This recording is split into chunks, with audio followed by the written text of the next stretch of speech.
Барлықтарыңызға сәлем. Бүгін осындай екі ағзаттан тұратын балмұздақ жасауды үйренеміз. Бұл өте дәмді және өте пайдалы болып шығады. Бізге бар болғаны құлпынай және де қант қосылған қойылтылған сүт қажет. Осы екеуін араластырып, блендермен жақсылап еземіз.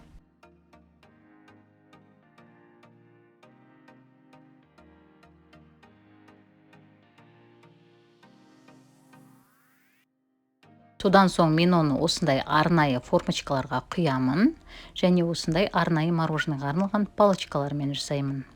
Егер сіздерде бұндай болмаса, одноразовый стаканчиктардың ішіне құйсаңыздар да болады. Және кез келген таяқты қолдансаңыздар болады. Мінекей осылай дәлдеп құйып, таяғын қыстырып,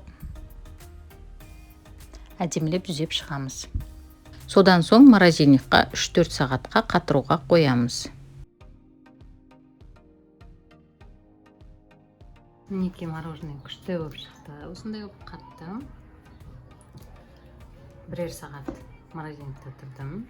Қазір алып көреміз. Өте жеңіл алынады. Вау! Мына нәтижеден өзімде керемет қуанып тұрмын. Мінекей осындай күшті болып шықты. Мына жеріне тағы да кішкене тұру жетіспейді әрине, бірақ бұның өзі өте керемет.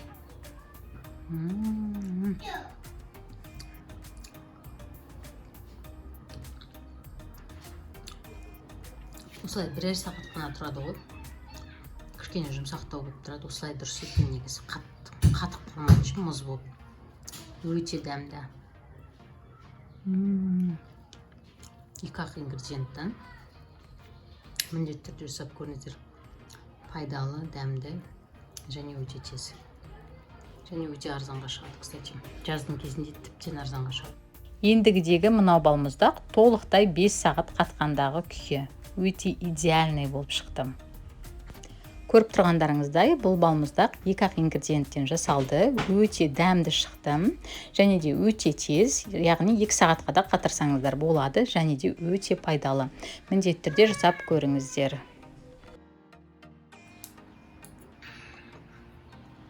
Тәтті ме, Рәбия? Тәтті ме? Сенге тәтті ме? Всего лишь 2 ингредиента, надо вкусное мороженое.